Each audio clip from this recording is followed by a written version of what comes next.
여러분 오늘 오전에 말씀의 제목이 마지막 유언이라는 거였죠.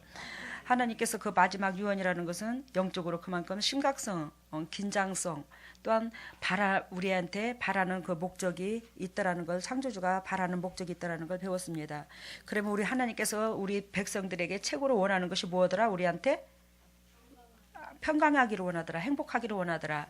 당신의 백성들이 뭘 어떻게 해서가 아니라 최고로 행복하기를 원하더라. 근데 우리가 죄로 말미암아 그 행복이 온다 안 온다? 안 온다. 안 온다. 그래서 그토록 하나님은 평강이 있기를 원하시는 하나님이 우리가 행복하기를 원하지만 행복은 우리 마음대로 되지를 않더라. 왜? 뭐 때문에? 우리의 죄성 때문에. 알겠어요? 죄성 때문에 행복이 오지 않더라. 왜? 우리의 죄로 말미암아 사단의 영역에 있어. 우리의 죄로 말미암아 우리가 어디에 있어? 어디 영역에? 하나님 영역에, 사단의 영역에 있다니까요. 그래서 우리 속에 저기 손으로 얹고 기도를 한즉 뭐가 나와요? 사단이 그만큼 뿌리채 사단이 드글드글 마는 거예요. 근데 하나님께서 그렇게 평강이 있으려면 뭐라고 그러죠?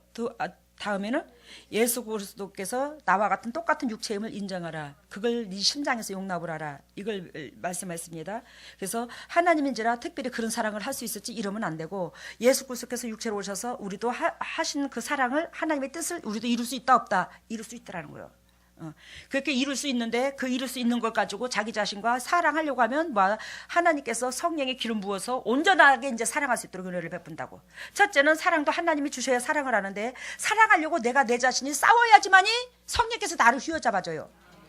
막연하게 사랑하게 해주세요, 사랑하게 해주세요 해서 사랑하게 해주는 게 아니에요. 내가 하나님의 말씀이 예수 그리스도께서 육신으로 오셨는데 그 육신에 빗대서 야, 그분의 은혜로 내가 살았은 은혜가 넘친다면 나도 저렇게 해야지, 내가 저 은혜로 살았으니 나도 저렇게 해야지 하면, 그러는 가운데 사랑하려고 자기 자신과 싸우다 보면 뭐가 임해? 성령께서 나를 휘어잡아줘요. 그 사랑하고자 하는 것이 내가 죄인 있는 자세로 낮아지고자 하는 그런 목적도, 그 은혜가 거기 속에 들어 있습니다. 그리고 세 번째는 뭐라고 했죠? 예수 그리스도께서 육체로 오신 것을 결단코 가슴으로 용납하라고 그랬는데, 세 번째는 타인의 희생에 살 밥이 되어야지만이 예수 그리스도께서 육체로 오신 것을 내가 전적으로 용납하는 게 된다고. 이걸 요약정리해 줬다고 오늘 아침 오전에요. 응? 그래서 하나님은 우리 주님께서 우리를 신부라고 하시죠? 신부라고 하셔요, 안 하셔요? 그래서 성령이 임할 때까지 너희는 어디에 머물라? 이 예루살렘에, 여기에, 이 장소에, 여기에 머물라. 여기가 어디라? 하나님 앞에 경배하는 장소, 예루살렘을 말한다고. 그러니까 하나님께서 지금 그때 당시에 예루살렘 그 아버지 앞에 경배하는 그 장소에 당신께서 머물러 계신다는 이 의미는, 잘 들어보세요. 오늘 내가 이걸 설명을 안 해줘서 다시 들어가는 겁니다. 예루살렘에 그 예배당에 임하겠다는 뜻이 아니라, 그 제자들한테 이미 제자들은 예수 그리스도께서 십자가에 짊어지신 그 십자가에 짊어지실 때 예수 그리스도 제자들이 다 도망가서 어디로 갔냐면 갈릴리로 갔어요. 아셨어요 지금? 예수님의 제자들이 어디로 갔다고? 갈릴리로 갔다고. 그러면 예수 그리스도의 제자들이 첫 번째 부름받은 장소가 갈릴리죠.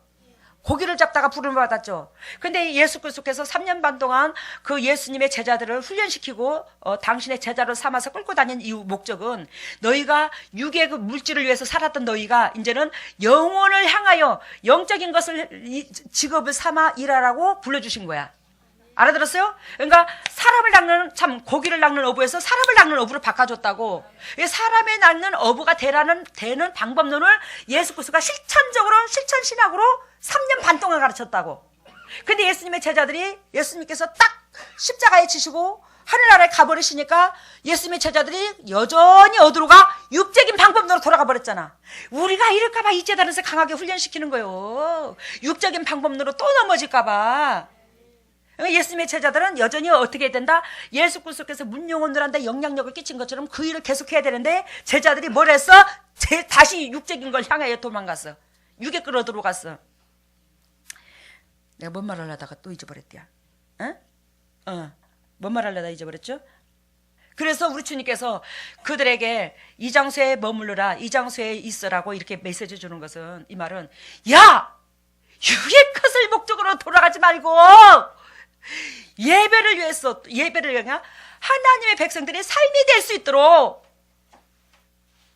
영적인 일을 네 인생의 삶의 업무로 삼아 이거를 예루살렘에 머무르라 하겠다고. 알겠죠? 무슨 뜻인가? 그 예루살렘은 거기에 그 성에 하나님 임재 안 하 계십니다. 예수 그리스도께서 부활하셔서 가신 그 은혜 가운데 거기에 임재 없어.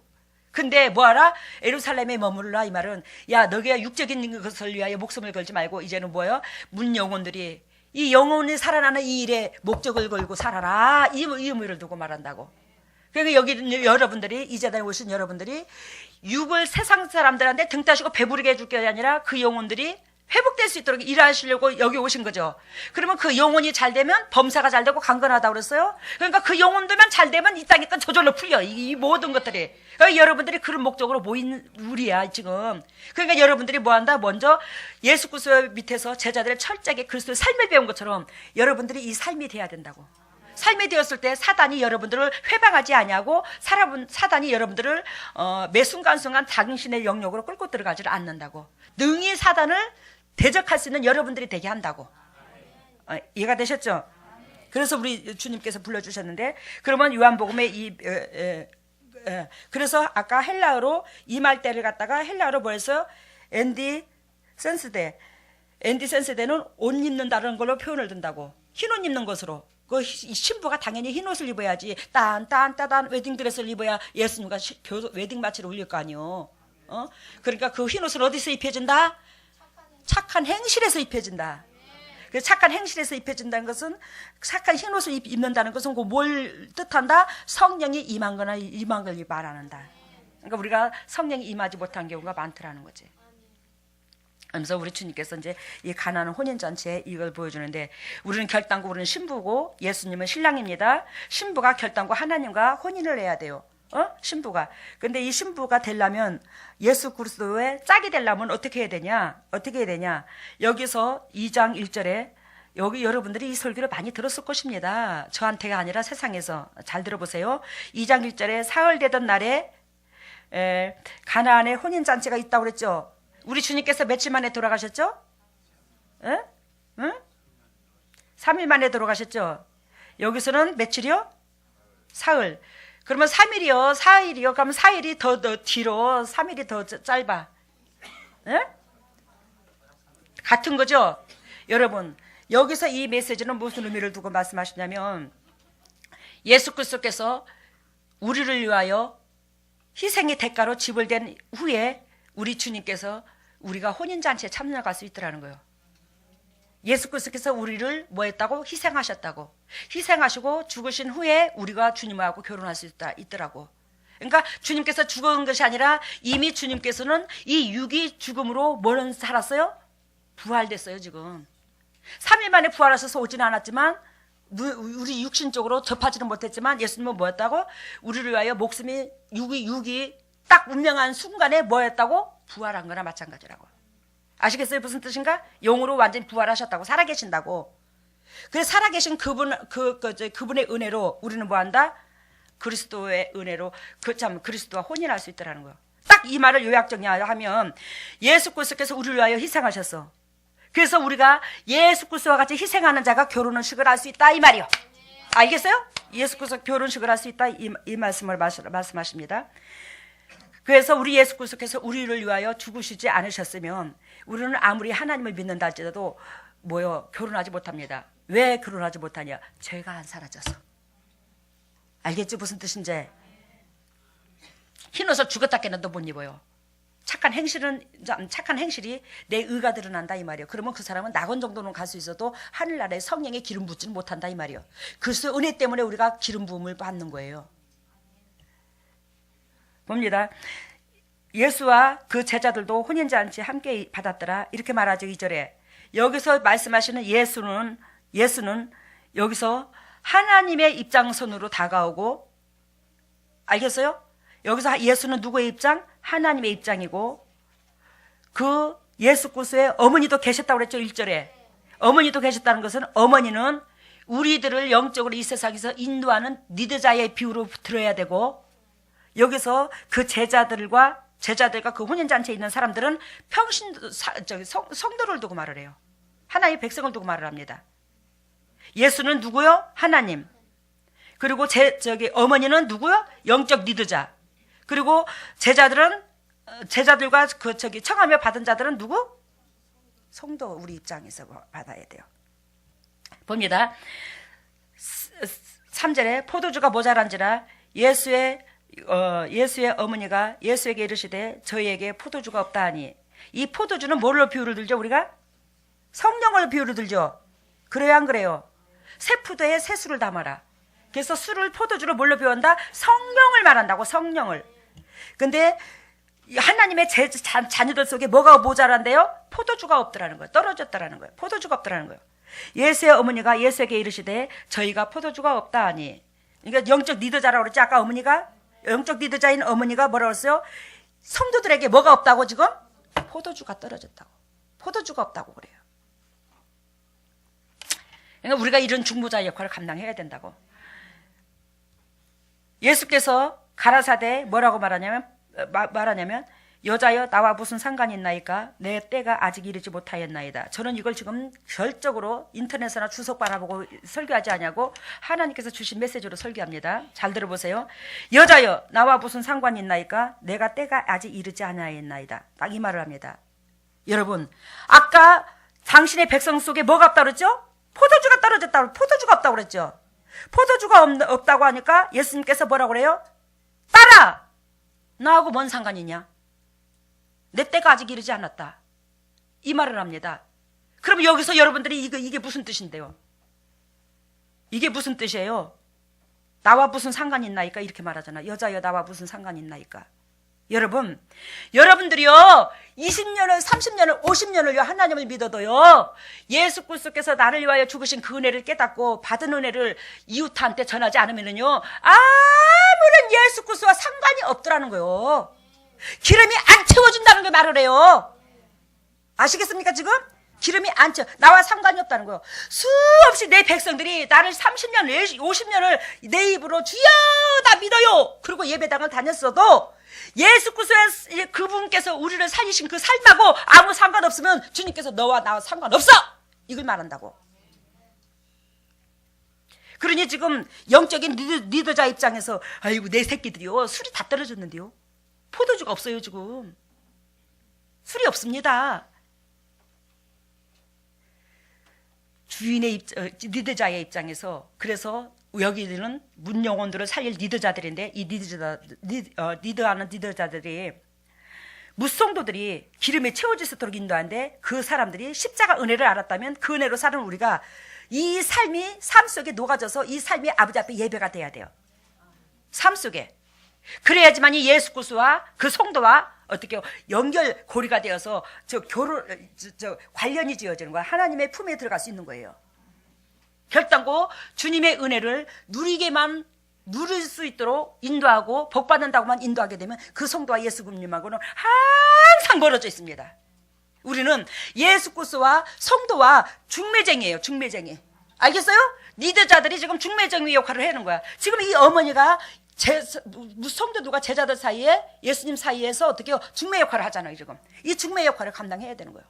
근데 그 중매 역할을 어떻게 해야 된다? 성도들이 어떻게 해야 된다? 십자가 은혜를 알았다면 그 은혜로 네가 살았은즉 그 사는 생명을 타인을 위해서 너도 밀시돼야. 예수 그리스도께서 밀시됨으로 우리는 밀시 종자시지 다른 예를 들면 보리씨가 아니요. 우린 밀시야. 밀시니까 너를 통해서도 네가 죽어야지만이 니를 통해서 뭐가 나? 열매가 또 맺혀지는 거요. 좀 졸지 좀 마라.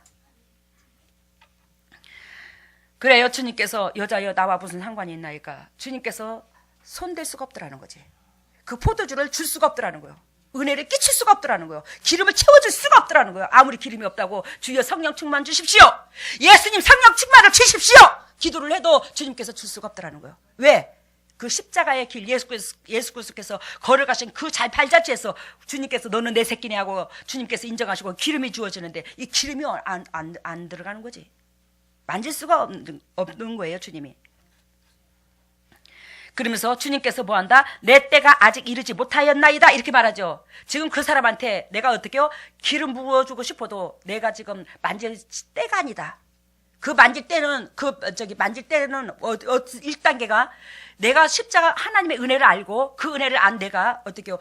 은혜가 고맙고 감사해서 이웃을 긍휼히 여기는 그런 가운데 우리 주님께서 주님이 만질 때가 온다라는 거지. 근데 이미 우리는 하나님으로부터 복받고 싶은 마음으로 아구까지 채워져 있어. 주님께서 나를 살아가신 그 목적은 아란 것도 없고 복받고 싶은 마음에서 충만해 있는 이 가운데서는 결단코 아버지께서 기름 붓고 싶어도 그 기름 부을 때를 기다리고 계신 하나님이 내 옆에서 애통해 하신다 이 말이요. 5절 봅니다. 그 어머니가 하인들에게 이르되 너희에게 무슨 말씀을 하시든지 그대로 해라 하니라. 아까 어머니가 중보자 역할을 주의 종의 리더자의 역할로 비유를 들었어요. 그죠? 그러면 우리 리더자는 어떻게 했냐? 예수 그리스도께서 이 땅에 오셔서 문영혼들한테 영향력을 끼친 그대로 실천할 수 있도록 우리는 뭐예요? 중보자 역할을 해주는 거야. 돕는 역할을 해줘야 되는 거예요. 그렇게 될 수 있도록. 근데 우리는 지금 수많은 목회자들이 있는데 다 그런 건 아니에요. 다 그런 건 아닙니다. 훌륭하신 목회자들도 많습니다. 지금 이 세대에. 근데 대부분이 예수 그리스도를 육신의 입장선에서 누리는 입장선에서 하나님을 만나게 해주는 거야. 누리고자 하는 입장선에서 하나님을 섬기도록 자꾸 유도를 하는 거예요. 이런 가운데 성도가 죽었다 깨나도 주님께서 때가 안 됐으므로 기름을 못 채워준다고. 근데 하나님 우리는 예수 그리스도께서 말씀이 육신으로 오셨죠. 말씀이 육신으로 오셔서 그 입으로 행동으로 보여준 그 모든 것들을 그대로 시행하라 이거요. 그대로 시행하면 그분께서 결단코 우리를 놓지 않으신다. 이걸 말하는 거야. 기적과 표적이 일어난다 우리 삶 속에서. 성령의 기름이 채워진다 이걸 말하는 거예요. 6절 봅니다. 거기 유대인의 결례를 따라 두세 통 드는 돌 항아리 6이 놓였는지라. 거기 유대인의 결례를 따라서 두세 통 드는 돌 항아리가 6이 놓였다고 그랬죠. 근데 여기서 이 말씀은 무슨 의미를 두고 말하냐면 유대인들이 그때의 배경이 유대인들이 사는 그 지역이 사막 지역이죠. 먼지가 많아. 그렇기 때문에 하인들이 주인이 나갔다가 들어오면 씻을 수 있는 그 물을 사막 지역에는 왜 좀 예를 들자면 물이 귀하잖아. 그러니까 미리 하인들이 물을 두세 통 들어가는 항아리를 이렇게 집이 있다면 집 대문 앞에 쫙 이렇게 양쪽으로 이렇게 늘어놔. 알아들어요? 두세 통 들은 물항아리를 6개를 쫙 양쪽에 이쪽 3개 이쪽 3개 이렇다든지 이렇게 3개를 이렇게 양쪽에 늘어놓고 주인이 오면 주인이 마음껏 씻고 들어갈 수 있도록 실내 안으로. 알아들었죠? 손발을 씻어주는 거야 하인들이. 손발을 씻어주고 먼지에 오신이라고 했었어요. 하루 종일 애썼습니다. 수고하셨습니다. 그러니까 몸을 씻어주는 거야. 이 손발을 씻어서 들이보내는 거야. 근데 거기에 물 항아리가 있더래요. 집 앞에. 근데 여기에 유대인의 결례를 따라서 두세 통 드는 돌 항아리가 놓여있더라. 이 말은 유대인의 결례는 딱 영적으로 비유를 들면 뭘 말하냐면 율법을 말합니다. 알겠어요 지금? 뭘 말한다고요? 율법을 말한다고. 유대인들이 몇천 년 동안 당신의 방법론으로 믿어온 그 방법론을 돌 항아리 6으로 부여를 들었어요. 알겠어요 지금? 무슨 뜻인지? 그럼 이 사람들은 몇천 년 동안 당신의 나름대로 하나님을 최고로 아름답게 섬긴다고 할례도 받고 율법도 받아서 그 목적 율법을 완전히 세뇌교육을 시켜 달달달 애울 정도로 애우고 있었지만 그것은 결단코 그것으로 말미암아 그리스도의 하나님의 영광을 보지 못한다는 거예요. 이해가 됐어요? 우리의 방법론으로 우리가 지금 현세의 이 육신적인 생활 속에서 하나님을 만나고자 예배당을 쫓아다니고 구원 얻고자 예배당을 쫓아다니고 복받고자 예배당을 쫓아다니 그걸로 통해서는 죽었다 깨어나도 기적과 표적을 못 보고 성령께서 나하고 임하지를 않는다. 이걸 말한다고. 이해가 돼요 지금 무슨 뜻인지? 두세 통 드는 물 항아리가 결례를 따라 이거는 뭘 말한다고? 유대인의 율법을 말한다고. 당신의 나름대로의 신앙 고백을 한 걸 말한다고. 당신들 나름대로의 하나님을 섬긴 방법론을 말한다고. 구약에서부터 쭉. 그래서 당신네들은 그 물항아리에서 퍼가지고 주인이 들어오면 주인을 깨끗이 씻어준다고 그 물항아리로 통해서 씻어준다고 하지만 우리의 속에 이 마음의 더럽고 추악함이 씻어지지 않는 상태에서는 그 죄는 그대로 있더라는 거예요. 알겠죠? 무슨 뜻인가? 주인들이 돌아왔을 때 이 6개의 돌항아리에 물을 채워놨다가 씻어준다고 그랬죠. 이래서 씻겨짐을 받는 게 아니라는 거예요. 이게 우리가 하나님 예수를 믿으면 제가 싸움을 받는 줄 알고 돌아다녔지만 예배당을 다녔지만 이걸로 통해서 성령이 임하지를 못한다는 걸 말을 한다고. 봅니다. 7절에 예수께서 저희에게 이르시되 항아리에 물을 채우라 하신즉 아구까지 채우니라. 그래서 여기서 그러면 어떻게 해서 그럼 내가 6개가 아까 유대인의 율법이라고 했어요. 그 율법은 우리가 내 방법론대로 하나의 방법론이 아니라 우리 육적인 삶 속에서 내 방법론대로 내 방법론으로 하나님을 섬기는 그 의미를 두고 말했죠. 그러면 여기서 하나님께서 말씀하시기를 6 항아리에 물을 다 채우라고 그러죠. 그랬어요, 안 그랬어요? 항아리에 물을 채우라고 그랬어요. 그러면 여러분들이 생각하기에 그럼 저게 뭔 말인가? 뭐 6 항아리에 물이 이렇게 다 채워졌는데 뭐 그 항아리가 6개는 6개지 뭐 7개가 됐나? 여러분 여기에서 주님께서 기적을 베풀어 주시는데 저한테 말씀하시는데 여러분들의 눈으로 보이는 항아리는 6개일지라도 보이지 않는 항아리 하나가 더 있어야 된대야. 그 보이지 않는 항아리가 뭐냐? 믿음의 항아리. 믿음의 항아리. 여러분 우리가 육을 담고 있기에 육신의 것만 보이죠. 하늘의 것을 보여요, 안 보여요? 지금 여기서 육신을 하늘나라의 것 안 보이죠. 그러니까 우리의 믿음의 항아리, 즉 예수 그리스도의 그 사랑의 항아리, 그분의 은총에 그분한테 마음을 주는 그 항아리 하나가 있어야 된다는 거지. 알아들었어요? 무슨 뜻인가? 그러니까 우리는 매 순간순간 십자가 좁은 길로 좁은 길로 주님께서 우리를 살리셨는데, 십자가의 좁은 길로 가시면서 우리를 살리셨는데, 내가 널널한 길을 선택하게 되고 그리스도로 말미암아 항상 누리고자 하는 것은 널널한 길인데, 그 널널한 길만 선택하고 있다면 결단코 내한테는 믿음의 항아리가 안 생기는 거야. 그 희생의 이 주님의 위대하신 은혜의 사랑, 이 은혜의 항아리, 그 은혜의 항아리를 알아야지만이 거기서 이웃한테 사랑할 수 있는 그런 마음이 생기는 거예요. 그 항아리가 있어야 된다는 거지. 우리는 보이는 현상만 보이는 게 아니라 그리스도의 영적 세계 속에서 보이지 않는 사랑을 볼 줄 알아야 된다 이 말이요. 이해가 됐죠? 무슨 뜻인가? 그래서 이 보이지 않는 이 항아리, 이 항아리가 뭐냐면 주님의 말씀에 순종하는, 희생하는 항아리예요. 이 항아리가 내 마음속에 있어야 그 6 항아리가 온전해질 수 있더라는 거예요. 6 항아리를 아무리 채워놓는다 할지라도 내 안에 그 하나님의 위대하신 그 은혜의 사랑, 그 공급받던 그 사랑의 은혜가 내 속에 흐르지 않는 상태에서 주님 앞에 순종하는데 순종이 하는 것도 아니고, 나는 매 순간순간 눈으로 보이는 6 항아리는 채웠을지라도 믿음의 항아리 하나가 채워지지 않으므로 이 6 항아리는 맨날 비어있는 거나 똑같더라 이 말이요. 채워있었다 할지라도. 어렵습니까 설교가? 봅니다. 8번째 주님께서 뭐라고 하냐면 이제는 떠서 연회장에 갖다 주라. 제자들이 순종을 했죠. 6 항아리가 비었는데 그 6 항아리에 어떻게 됐어요? 다 물을 갖다 떠다 부어줬어요. 그러면 이 혼인잔치에서 이 예수 그리스도의 이 말에 순종한 사람들이 어떻게 했어요? 그분이 은혜가 있으신 분인 줄 알고 남한테 영향력을 끼치는 사람인 줄 알고 고마움을 알고 어떻게 그 말에 순종을 했다 이 말이에요. 그 순종하면서 떠다 부은 거와 그냥 내가 복받기 위해서 그리스도를 섬기는 거와 다르더라 이 말이지. 그래 연회장에 갖다 주라 하심에 갖다 주었더니 연회장은 물로 된 포도주를 맛보고 어디서 났는지 알지 못하되 물도온 하인들은 알더라. 연회장에다가 이제 그 물을 갖다 주라고 그랬죠. 포도주가 아니라 물이었어요. 그죠? 물이었죠. 연회장은 물로 된 포도주를 맛보고 어디서 났는지. 이제 물을 갖다 줬는데 그 사람들이 뭘로 변했어요? 먹으면서 포도주로 변해버렸어요. 떠다 주는 즉시 포도주로 변한 거야. 물을 채우는 거지 포도주를 채운 게 아니었어요 여기에. 알아들었죠?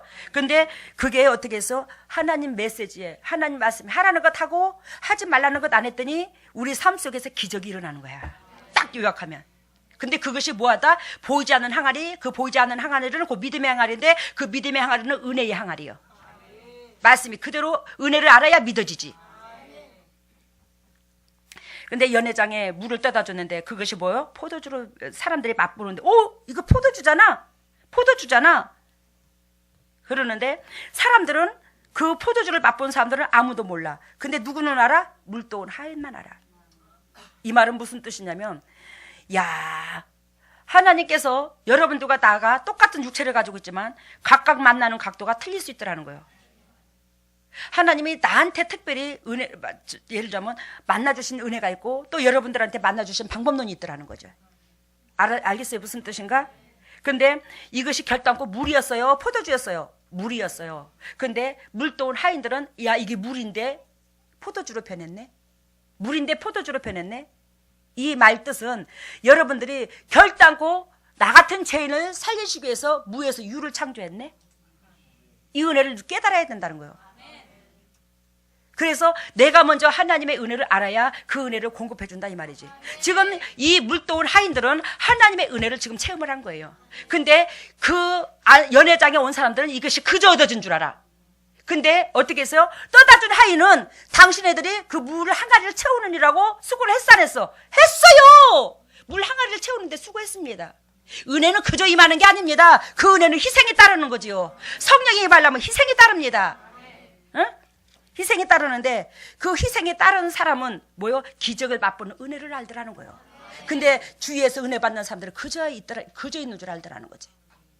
그래서 여러분들이 나중에 이제 주님께서 성령께서 강하게 기름 부어서 강하게 쓰실 때가 오는데 그 강하게 쓰실 때 더 널널한 형편이 물론 환경은 육체적인 건 널널해집니다. 근데 영적으로는요 엄청나게 희생이 대가가 지불됩니다. 고통이 따릅니다. 근데요 육적인 것에 널널함으로 기쁨을 누리는 건 아닌데 그 영혼들이 살아나는 거에 대해서 기쁨을 얻어요. 그래서 그 육체적인 영적인 희생을 당하는 그 고통이 아무것도 아니야. 그런 은혜가 차고 넘칠 겁니다 여러분들한테. 그래서 여러분들이나 나나 하인인데 그 하인 역할을 감당하는 여러분들과 내가 되기를 바랍니다. 근데 그 물도온 하인들을 아는데 연회장이 신랑을 불렀죠. 그러니까 많은 연회장에서 포도주를 맛본 사람들이 누구를 불러요? 지금 예를 들자면 신랑을 불렀어요. 말하되 사람마다 먼저 좋은 포도주를 내고 취한 후에 낮은 것을 내거늘 그대는 지금까지 좋은 포도주를 두었도다. 이해가 되십니까? 무슨 뜻인지? 예? 지금 포도주를 맛본 사람들이 예수님을 신랑을 앉혀놓고 하는 말이야, 그지? 근데 이 신랑은 누구를 뜻해요? 예수님을 뜻해요. 근데 여러분 여기서 여러분들이나 나나 하인 역할을 제대로 감당했을 때에 우리 아버지께서 영광을 받으신다 이 말이요.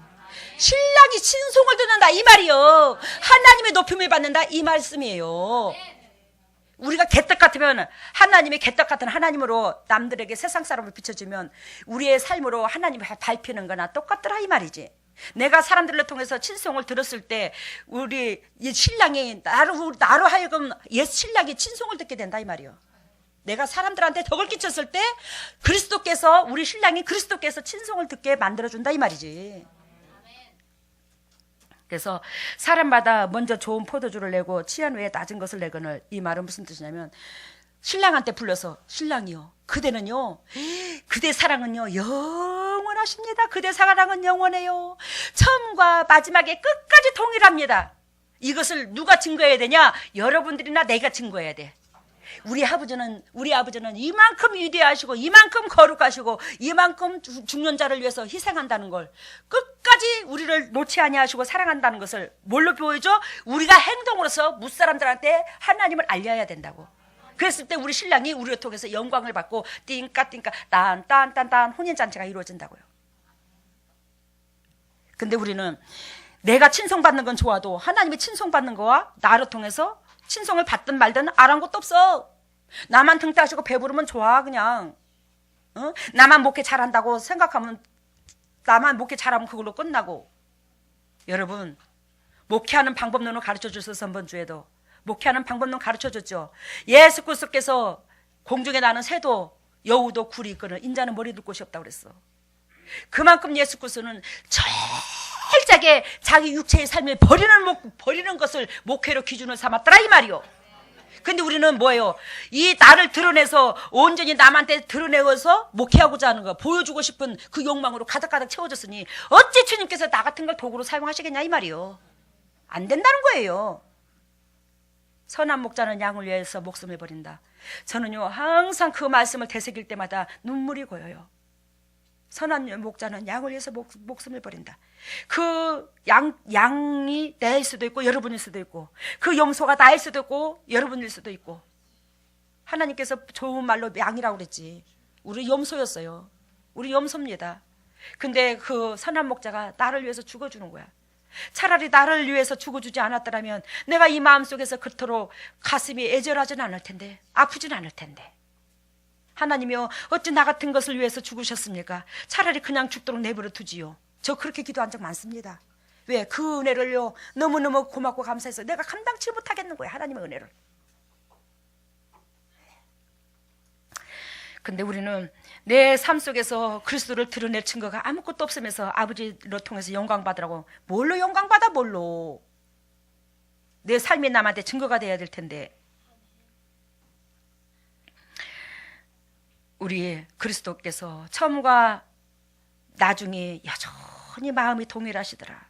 행동이 동일하시더라. 지금도 우리를 위하여 그토록 영도 육도 회복되기를 위해서 간구하시고, 그분의 삶도 또 우리를 위해서 처음도 타주셨고, 우리 또한 그 은혜로 살았은즉 우리도 그리스도 은혜 속에서 문 영혼들을 대하고 가족 식구들을 대하는 데 있어서 그리스도께서 나를 사랑하신 것 같이 나도 그 사랑에 그대로 묻어놔야 된다는 거. 그랬을 때 우리 신랑인 예수 그리스도께서 친송을 들을 수 있더라는 걸 잊지 마시기를 바랍니다. 예수께서 이 처음 표적을 갈릴리 가나안에서 행하여 가나에서 행하여 그 영광을 나타내심에 제자들이 그를 보고 믿었다는 거예요. 예수님의 제자들이 그 뒤에 쫓아다닌 제자들이, 야, 저분은 하나님이 내려오신 신이구나. 아, 저분은 정말로 과연 하나님이네. 은혜를 알더라는 거지. 에? 근데 11절에 보니까 이 표적을 보고 많은 사람들이 하나님을 믿었대요. 우리가 무사람을 향해서 그만큼 낮아지고 희생함으로 우리 하나님은 우리를 그때 그렇게 희생하고 낮아지면 성령께서 임하셔서 우리를 드러냅니다. 세상에 이제 높여주십니다. 일할 수 있는 그릇으로 만들어줘요. 근데 일할 수 있는 그릇으로 만들어주셔서 그 무사람들이 많이 그 사람 하나로 통해서 그 사람이 희생함으로 하나님을 높여줘. 희생이 따르지 않으면 부활 안 됩니다. 그래서 그 사람을 높여준 상태에서 많은 영혼들이 예수 그리스도를 믿게 만드시려고 그러는 거예요. 그러면 여러분, 이 가나안의 포도주 사건에서 지극히 우리가 여러 가지 할 방법론이 없죠. 여기서 딱 요약 정리하면, 우리 예수 그리스도께서 부활하심으로 육을 위해서 우리를 위해 희생했으므로 그분이 부활하셨다. 그래서 우리도 결단코 그분의 은혜로 부활될 수 있더라. 알겠어요? 우리도 결단코 그분의 은혜로 부활될 수 있더라. 그리고 우리는 결단코 우리 육적인 방법론으로 포도주를 얻을 수 있다 없다, 성령의 기름을 채워줄 수 있다, 체험을 못 받는다. 체험을 못 받는다. 결단코 하나님께서 하라는 대로 해야 뭐한다? 성령의 기름이 체험을 받는다는 거예요.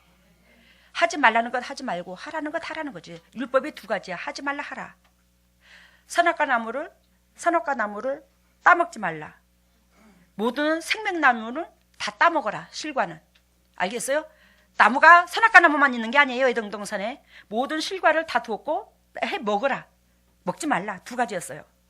근데 햇빛이면 먹으라는 건 먹고 하지 말라는 건 하지 말아야 되는데 왜 하지 말라는 걸 건드리냐고.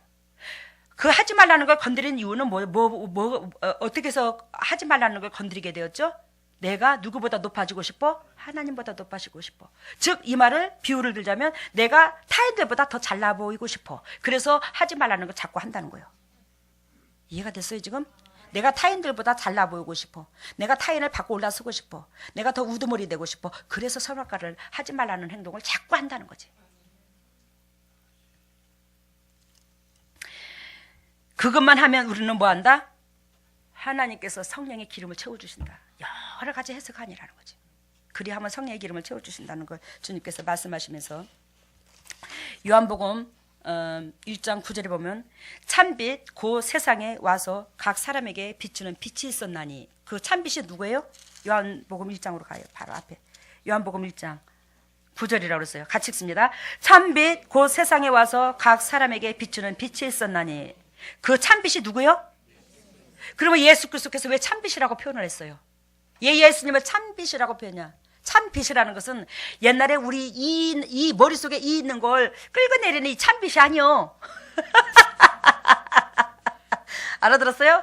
우리 자랄 때 이 드글드글 많았잖아. 시커머니 막 석회 하얗게 꺼가지고 그 참빛이라고 그러지, 그지? 이 끌어내릴 때 이거 할 때 그 참빛이 아니고 진짜 빛이다. 빛 중에 빛이다 이 말이요. 근데 예수님께서 육으로 오셨는데 거기서 뭐 빛이 나나? 태양같이 밝지도 않아, 그치? 예수님의 몸에서. 근데 뭐요? 그만큼 타인을 위해서 희생을 녹이더라 이 말이요. 희생되어서 녹이더라. 녹인 만큼 빛은 나게 돼 있더라 이 말이요. 그만큼 상대방을 위해서 모든 것을 다 녹일 만큼 사랑하니까, 자기 육체를 다 녹일 만큼 사랑하니까 빛이 더 녹여지는 만큼 강한 것으로 드러냈더라 이 말이요. 아셨죠? 무슨 뜻인지? 그래서 그분은 참빛이더라. 그 참빛은 진짜 빛을 말하더라. 그 진짜 빛은 왜 빛을 그분이 진짜 빛이라고 표현을 했냐? 그만큼 자기 자신을 희생의 도구로 모든 사람들 다 주었더라. 갈기갈기 찢었어. 그렇기 때문에 그렇게 행동서부터 자기 의를 드러낸 게 아니라 타인이 나로 통해서 회복만 될 수 있다면 죽어주는 거야. 희생을 해주는 거지. 그렇기 때문에 빛이라는 거지. 진짜 강한 빛이 됐다라는 거지. 알겠어요? 그렇기 때문에 그토록 강한 빛이 됐더라는 말이요. 여러분들, 그러면서 10절 봅니다. 그가 세상에 계셨음에 세상은 그로 말미암아 지은 바 되었으되 세상이 그를 알지 못하였고, 내가 이경 집사님한테 엊그저께 이 얘기를 했어요. 그가 세상에 계셨음에 세상은 그로 말미암아 지은 바 되었으되 세상이 그를 알지 못하였고, 그가 누구요? 예수님인데 이 예수님 곧 창조주입니다. 하나님입니다. 근데 그 창조주께서 이미 우리에게 자연 계시로 이미 다가오셨어요. 우리 인간이 살 수밖에 없는 조건을 다 허락하시고 인간을 마지막으로, 만물의 영장인 인간을 마지막으로 지었어요. 인간이 살 수 있는 조건을 다 예비해 놓고 주인공을 땅 하고 마지막에 등장시켰다 이 말이요. 니나 나나 할 것 없이 믿는 사람이든 안 믿는 사람이든 그 은혜로 다 살아있어 지금. 그 은혜로 살아있으면서도 불구하고 이 땅에서 내가 그저 태어나고 모든 것이 그저 얻어지는 게 있는 줄 알지. 여러분, 그리스도께서 이 자연을 주지 않으셨다면 여러분들요 단 1초도 못 살아요. 숨을 어떻게 쉴 겁니까? 공기가 없는데, 물이 없는데 내 육체가 물로돼서 지금 70% 이상이 물로돼 있잖아요. 이거 주님 없습니다. 내 육체도요. 근데요 우리는 내가 그저 있느냐 착각 속에 머무르는 거야. 하나님께서 모든 공급자는 하나님 곧 그리스도라는 거예요. 이걸 인식하라는 겁니다. 근데요 우리 이 세상이요 그를 알지 못해요. 내가 그분의 은혜로 그분께서 이 자연을 유산으로 만들어서 나한테 선물해 줬고, 나는 주인공으로 주님께서 세워서 오와둥둥 내 새끼야, 오와둥둥 내 새끼야, 그토록 하나님께서 기뻐하셔서 여러분들과 나를 세워줬거늘 그렇게 기뻐하고 나한테 사랑을 공급해 준 자를 몰려들라는 거예요. 왜 몰라? 죄성이 들어와갖고. 내가 등 따시고 배부름에 초점이 있어. 그러므로 창조주를 몰라봐. 알아들었어요 지금? 내가 등 따시고 배부름에 초점이 있는 것이 즉 죄성이요.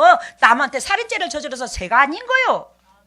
내 중심의 모든 것이. 그러므로 그 죄가 타인을 몰라봐, 하나님을 몰라봐, 나를 지은 창조주가 눈앞에 있어도 몰라보는 거예요. 그래서 여러분들의 중심이 내 중심이 아니라 옆에 영혼 붙이신 그 영혼들한테 초점이 향하면 여러분들은 결단코요 하나님의 심장을 알 수 있습니다. 성령께서 많이 가르쳐 주셔서 알게 돼요. 여러분 14절 봅니다. 14절 보면 말씀이 육신이 되어 우리 가운데 거하심에 우리가 그 영광을 보니 하나님의 독생자의 영광이요. 말씀이 뭐가 되어서? 육신이 되어서 우리 가운데 거한다고 그랬죠. 우리 가운데 거하심에, 이 말은 말씀이 육신이 되어 우리 가운데 거하심에, 이 말은 예수 그리스도께서 이 진리가 말씀인데 이 말씀이 곧 예수님입니다. 그 예수님이 돼 예수님의 삶입니다. 예수님의 삶이라고요. 근데 그 삶이 우리 가운데 거하신다 이 말이요. 그것이 곧 진리다 이 말이요. 예수 그리스도께서 육체로 오셔서 우리 가운데 거하셔서 하나님의 목적하신 바 뜻대로 행동을 움직이시는데 그게 전부가 빛이고 그게 다 진리다 이 말이에요. 진리가 그래서 말씀이 육신으로 와가지고 내 옆에 거하는 거야. 그대로 하나님의 말씀이 이게 하나님의 말씀이고 이게 곧 하나님의 백성의 도리라는 것을 정확하게 가르쳐줬다 이 말이에요. 예수님이 육체로 오셔서. 근데 우리는 예수 그리스도를 믿으면서 예수 그리스도의 육체와 산무가 나하고 상관없이 사는 거예요 지금. 예수님을 믿으면서. 그러면서 예수님의 자녀로서 천국 간다고 뻥을 치고 있으니 이거 기가 막힐 일이지 이게. 예수님의 삶은 조금도 못 당하면서 그 발자취도 쫓지도 못해요 우리가. 근데요 우리는 아이고 목사님 뭔 소리요, 나는 그 삶을 쫓았는데. 물론 그럴 수 있어요. 근데요 주님께서 원하시는 카트라인의 기준치가 있습니다. 사랑하지 못할 것까지 사랑했을 때 그때부터 성령께서 빡빡 눌러서 채워줘요.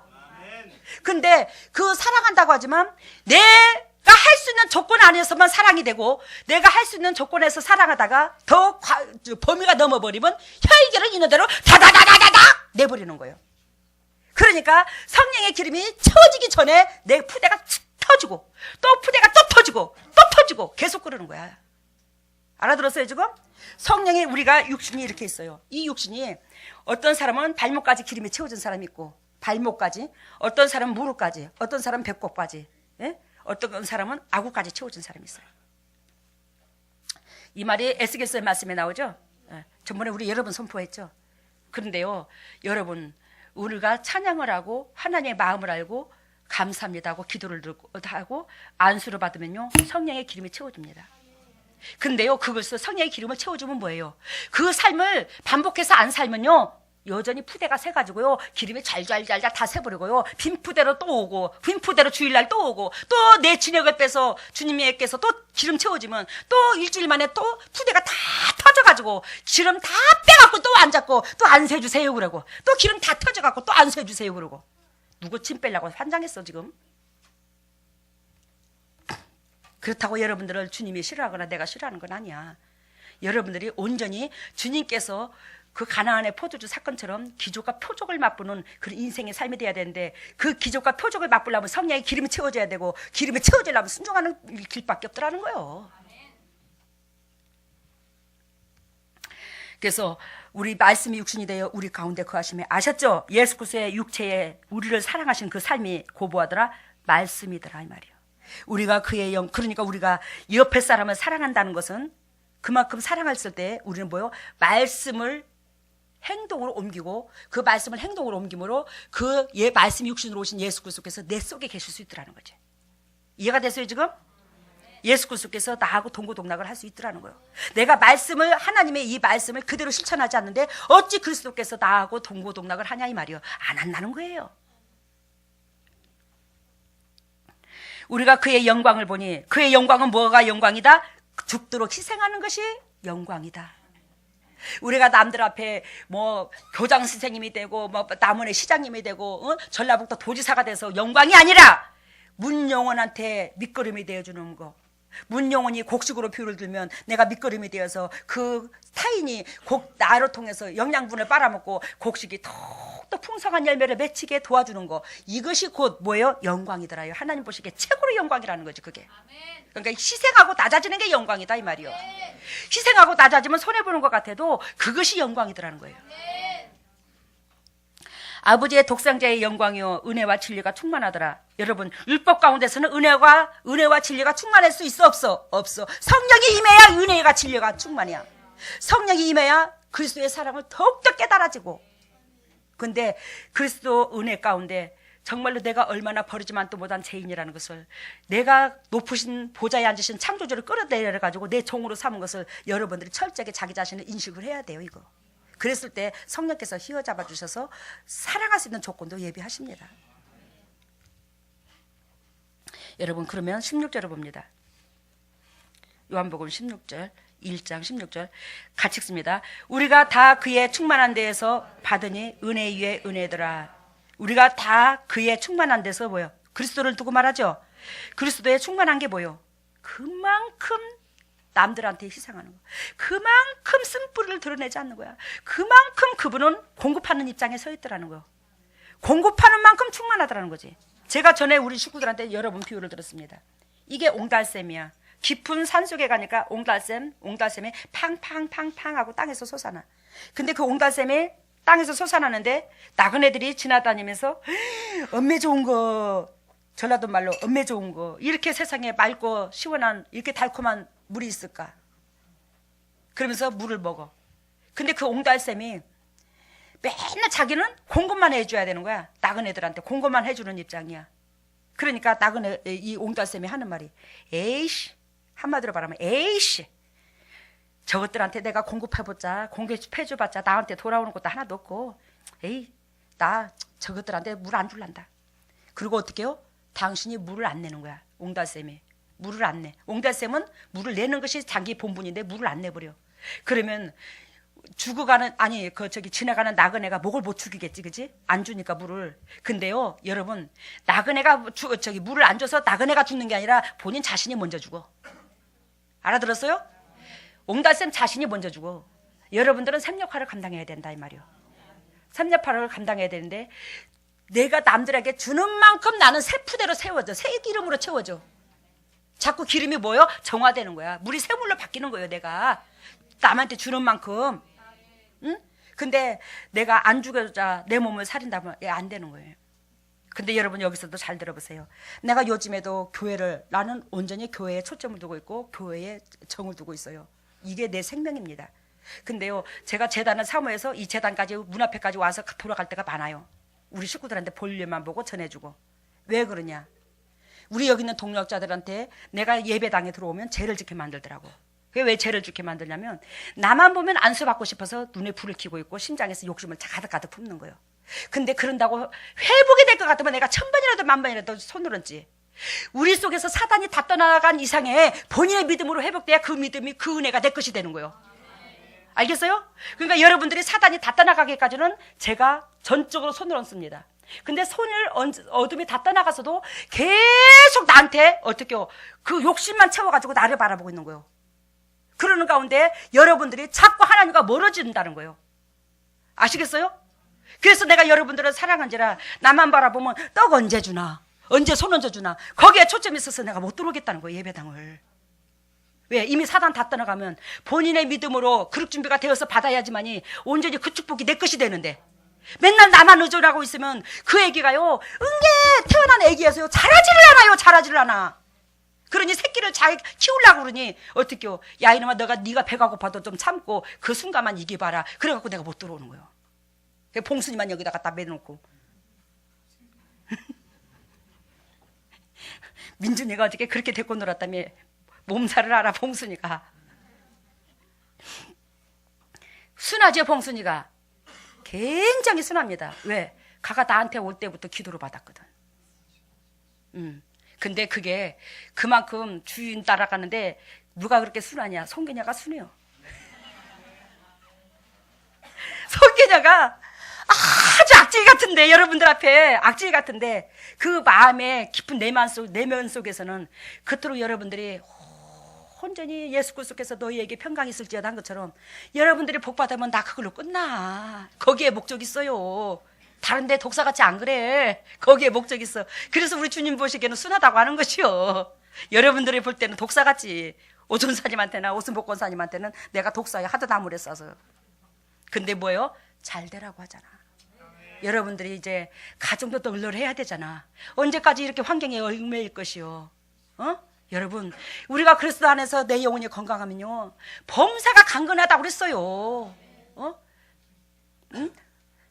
범사가 복을 받게 되어 있는데, 범사가 잘 되고 강건한다고 그랬는데 어찌 범사가 안 되냐고. 내 주위의 환경이. 그렇다는 것은 아직도 나가 들깨진 부분이 있어서 그 모난 부분을 깨트리기 위해서 하나님께서 주위의 환경을 계속 심어주는 거예요. 그래서 정신 차리시고 전번 주에, 그러니까 오늘 말고 전번 주에 여러분들이 굉장히 힘들었습니다. 오늘도 들어보니까 그렇더라고요. 여기 오신 목사님들도 몸살을 알아도 그렇게도 알았대요. 그게 뭐 하는 줄 아십니까? 우리가 영이 있은즉 육도 있어요. 근데 그 영이, 하나님의 영이 내 속에 푸대로 이 푸대 속에 이제 임재하시려고 들어오시는 과정 속에서 이 속에 완전히 대대적으로 청소를 합니다. 내 육체 속에. 근데 내 육체 속에 그동안에 세상적으로 씻기고 닦인 그런 환경 속에서 나도 모르게, 예를 들자면 똥물도 끼얹어 있고 파리똥도 앉아 있고, 예를 들자면 베리베개 다 앉았다가 스쳐 지나간 이 심장이야. 근데 이것을, 이 육체를, 까맣까맣한 이 육체를요, 전배기 같은 육체를요, 흰 육체로 바꿔버립니다. 예수 하나님이 거룩한 즉 너희도 거룩하라고 한 것처럼 그 하나님이 우리 속에 계시려고 하면 완전히 이걸 시커먼 집을요, 하얀 집으로 바꿔놔요. 그런 가정에서요, 육체가요, 스파크가 엄청 튑니다. 왜? 이 속에 대대적인 대청소를 하고 있거든요, 육체에. 그런데 그때에 엄청나게 몸살을 앓을 때가 와요. 우리 이기영 집사님 이번에 손을 주면서 하나님께서 뭐라고 말씀하시냐면, 이기영 집사님을 지금 세상에서 완전히 우리 재단에 오기 전에 세상에서 찌들은 그 가시밭에서 새카만 그 땅에서 살은 이경 집사님을 뽑아다가 어디에 했냐? 우리 재단의 임마누엘 교회, 즉 하나님의 백성으로서 시냇가에 심은 시냇가에 심은 나무가 시제를 쫓아 가시를 맺은 것처럼 시편 1편처럼 하나님께서 이 옮겨 심었더라고요. 그 옮겨 심은 데 있어서 뭐냐면 이경 집사님이 예를 들자면 그 뿌리 내리는 과정에서 굉장히 고통을 느낀다 이 말이에요. 근데 이경 집사님을 놓고도 기도를 했는데 그 메시지를 받았고 김정태 목사님 광주에 오늘 못 오셨죠? 몸살을 하는데요. 몸살을 하는데 그 목사님을 전화대 놓고 기도를 하는데 하나님이 그 메시지를 정확하게 주셨어요. 또 그 목사님도 그 과정이라고. 그러니까 여러분들이 아까 육의 새카만 환경에서 이제는 뭐더라? 이 나무를 옮겨 심은 거야. 나무를 옮겨 심을 때 막 가지가 무상하게 갖다 옮겨 심어요. 잘라갖고 옮겨 심죠. 뿌리도 자르고 이 웃덩가리도 치가지고 심습니다. 근데 그게 뿌리가 내리기까지는 몸살을 하더라는 거예요. 이런 과정에서 여러분들이 아프대요. 그러기도 하고 왜 그러면 특별히 사순절 때 그러냐. 여러분들이 이번에 더욱더 정신 차려서 나를 위하여 죽으신 예수 그리스도 그 십자가 은혜를 더욱더 이 심장으로 깨달으라고. 지식으로만 깨닫는 게 아니라 그리스도의 사랑을 심장으로 깨닫는 그런 은혜가 되라고 주님께서 이 사순절날 여러분들을 만지신다 이 말이요. 그래서 어저께 박준사님 사고가 났네. 오순복 권사님 그 난리 다다닥, 오존도사님 다다닥, 김순자 사모님 난리를 치고 지금 한두 사건이 아니 지금 우리 교회에. 어저께도 내가 어거지로 내가 저 광치동에 집 짓는 데 갔잖아. 너희들이 어떻게 이 나를 사랑한다면서 이거 교회에서 온전히 담당해야 되는데 교회에서는 온전히 내가 담당하라고 너네들한테 맡기지는 않았을지라도 주님께서 해주시지만 내가 이 짐을 짊어지고 얼마나 노심초사하고 있는데 너네들 집 같으면 너네들 집을 개인적인 육체적인 집을 짓는다 할지라도 한 번도 안 가보겠냐. 3월 초에 시작했는데 지금 20일이 넘었고 아래층이 다 됐는데 어찌 그래 한 번도 안 가보냐. 그래서 한 번도 가봐 그러면 여러분들이 말하기에 아이고 당회장님 뭔 소리예요? 나 한 번이라도 두 번이라도 가봤는데요. 한 번이라도 두 번으로 가봤으면 여러분들이 리더자로서 그런 마음을 동역자들한테 심어줬어야지. 알아들었어요? 근데 그 무사람들도 그런 축복받을 수 있도록 하나님이 기뻐하는 그런 도구 될 수 있도록 여러분들이 리더자의 역할을 감당해줘야 돼요. 근데 그 리더자의 역할을 감당 못 해주는 거예요. 우리 주님이 저놈의 자식들이 나를 사랑한다고 하면서 이 사순절날 주님 내가 너를 위해서 얼마나 십자가를 지기까지 내가 마음고생을 하는 그 기간인데 어찌 너희들은 내가 머무를 그 집을 어찌 너는 네 집만도 못해서 육체집만도 못해서 쳐다보도 한 번 안 하냐. 아니 주님이 그 메시지를 주시더라고. 물론 제가 우리 동역자들한테 매 순간순간 들여다볼 건 없다. 업자들한테 다 떼어줘서 우리가 신경 쓸 건 없어. 그렇지만 나중에 한번 들여다봐라. 그랬어요. 근데 이제 그랬다고 첫날 만난 지 1년 12달까지 갈란가 봐요. 이제 주님이 말씀하시더라고요. 이거 제 말 아닙니다. 주님이 응답받았어요. 너희가 1000마디 기도보다 네 심장 속에 정말로 간절하고 애절하게 상대방이 그렇게 되기를 원해서 그 기도 제목으로 기도했다면 네가 마음이 있는 곳에 물질도 있다고 그랬죠. 마음이 네가 그토록 있었다면 행동도 보여줬어야지. 근데 기도한다는 너희는 뭐하다?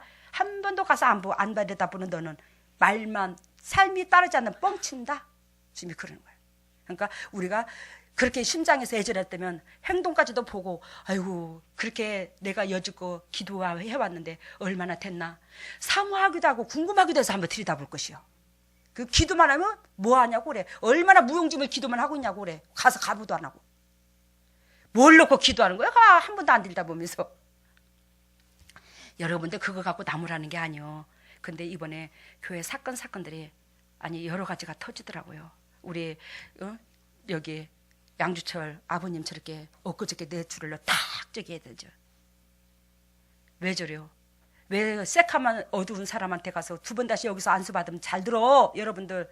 여러분들이 어르신네들 모르면요 글자로라도 써서 전해줍니다. 전해줘야 돼요. 알겠습니까? 장정로님 아버지한테 귀로 안 들리면 저것서라도 가르쳐줘야 돼요. 여기서 안수받은 사람들요 제가 안수받지 말라고 그랬어요. 이거 저 혼자 잘났다는 뜻 아닙니다. 정말로요. 이 재단에서요 잘 들어보세요. 이게 사람의 육체로 비유를 것 같으면 여기에서 뭐냐면 뿌리 작업을 해버렸어요. 알아들어요? 여러분들이 이거 아까 신화마다 칩시다. 여러분들이 각자 아까시나무인데 이 아까시나무가 뿌리만 있으면 그 뿌리 뻗은 데서 또 아까시나무가 또 싹이 나죠. 그런 건데 여러분들 그 뿌리를요 찾아가서 다 뽑아버렸어요. 이거를요. 뿌리 작업이 됐는데 그 사람이 아무리 깨끗한들 뿌리 작업이 된 상태에서 무슨 놈의 영향력을 또 주냐고. 알아들었어요? 뿌리 작업된 이상에서는요 그보다도 더 강하게 영향력을 끼칠 수는 없습니다. 육체에. 육체가 우리가 최고로 이 영향력을 끼치는 것이 이 뿌리 작업이에요. 뿌리 작업만 되면은요 이제는 진리 가운데 들어올 수 있어요. 근데 이 행동이 여전히 안 따라가는 거예요. 안 변하는 거예요. 말씀을 귀를 기울이지 않는 거예요. 심장에다 넣지를 않는 거예요. 그러는데 여러분 그게 내가 회복되지 않는 비결인데, 뿌리 작업이 된 상태에서 상대방이 손 얹었을 때 저보다 더 건강하고 나쁘다 나는 이런 뜻이 아니야. 근데요 그만큼 영향력을 못 주더라고요.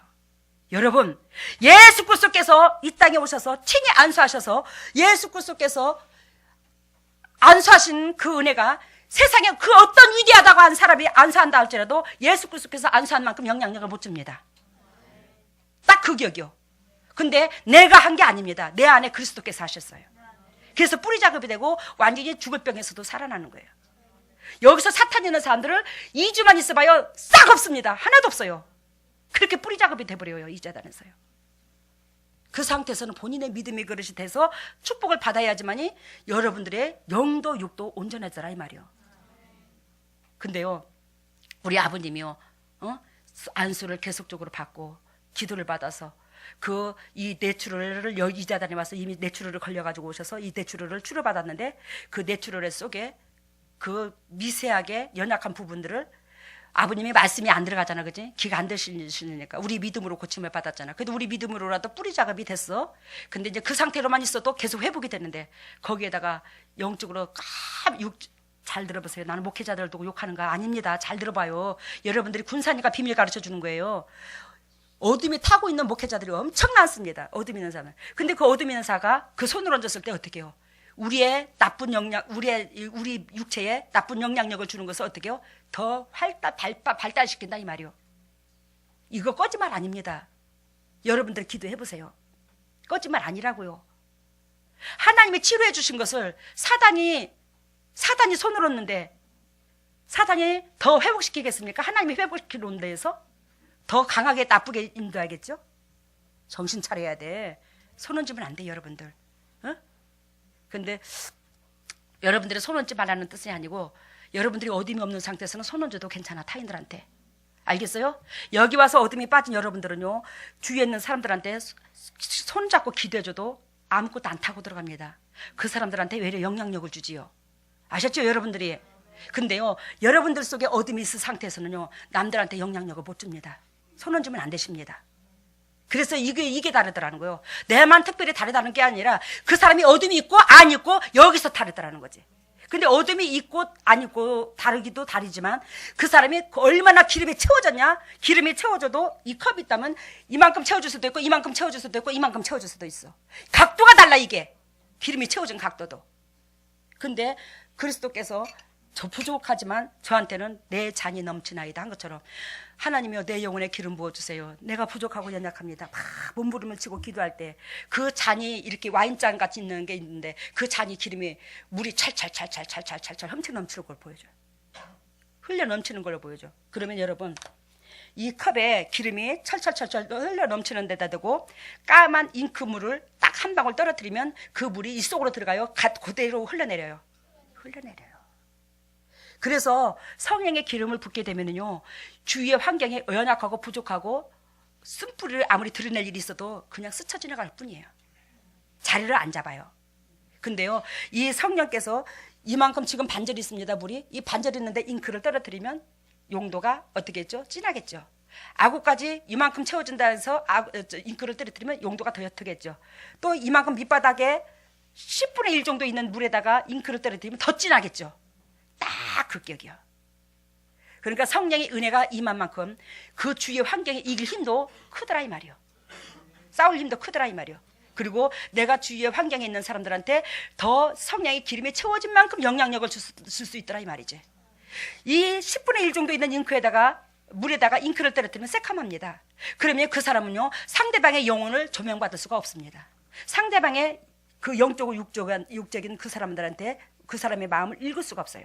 왜? 내가 지금 먼저 어두우니까. 알아들었죠? 그래서 여러분들이 정말로 그리스도 안에서 복의 근원인 복의 근원답게 우리 예수 그리스도께서 그만큼 여러분들한테 포도주를 성령의 기름을 채워주셔서 기적과 은혜를 맛보려고 기다리고 계시는데 결단코 우리는 성령의 기름을 부음을 받아야 예수 그리스도께서 신랑이고 우리는 혼인잔치에 결혼할 수 있어.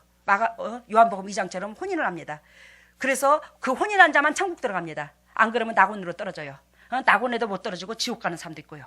그러니까 여러분들 이 말세지 말에 그러한 은혜를 맛보려면 성령의 기름 부음을 받는 밖에 없다. 그럼 성령의 기름 부음을 받으려면 뭐 하더라? 오늘 요한복음 1장을 읽어준 것처럼 철저하게 내가 그분의 은혜를 알아야 된다. 그의 은혜를 알고 말씀을 하라는 대로 하지 말라는 대로 순종하여 그리스도 본질 가운데 기쁨 되시기를 예수님 이름으로 소망합니다. 할렐루야. 사랑했으니 감사합니다. 오늘도 주님께서 귀한 메시지 주시고 이 메시지를 통해서 아버지 뜻과 생각을 전달하게 해주신 하나님 감사합니다. 아버지 6개의 돌 항아리가 있지만 그 돌 항아리 속에 당신네들이 물을 가득가득 채우고 하나님을 자신의 입장선에서 가득가득 물을 채우고 주님을 섬긴다고 하지만 그 섬김에서 아버지 기적과 능력은 나타나지 않았고 성령의 기름은 채워지지 않았습니다. 그렇지만 거기에 보이지 않는 믿음의 항아리, 그 십자가의 길 걷는 그 길, 관 그 은혜를 안 우리가 그 은혜 속에서 믿음의 항아리가 생김으로 고마움 은혜가 생김으로 우리는 그 은혜로 말미암아 하나님께서 기름을 믿음의 항아리 하나가 생겨주고 그래서 칠자의 완전한 항아리가 되어야 되고 그 완전한 칠자의 항아리가 되므로 하늘의 기적과 은혜를 맛보게 해주실 줄로 믿습니다. 하나님 주님의 종료들이 예물을 드립니다. 이 예물을 받으시고 영의 축복과 이 땅의 축복으로 가득가득 채워주시고 남들에게 그저 주고 그저 베푸시는 보배다운 주님의 종들이 다 될 수 있도록 인도하시고 기름 부으시고 사랑하여 주시옵소서. 주님께서 백배로 대갚아 주시고 하늘나라의 영광에 이르는 축복과 이 땅의 축복과 또 자녀들의 축복과 간증거리 유산의 축복을 허락해 주심을 믿사하고 이 모든 것을 예수님 이름으로 기도드리옵나이다. 아멘. 주기도합니다. 하늘에 계신 우리 아버지여 이름 거룩히 여김을 받으시오며 나라에 임합시며 뜻이 하늘에서 이룬 것 같이 땅에서도 이루어지리이다. 오늘날 우리에게 용할 양식을 주옵시고 우리 죄를 사하여 주옵시고 우리를 시험에 들게 하지 마옵시며 다만 악에서 구하옵소서. 대개 나라와 건설와 영광이 아버지께 영원히 싸움나이다. 아멘.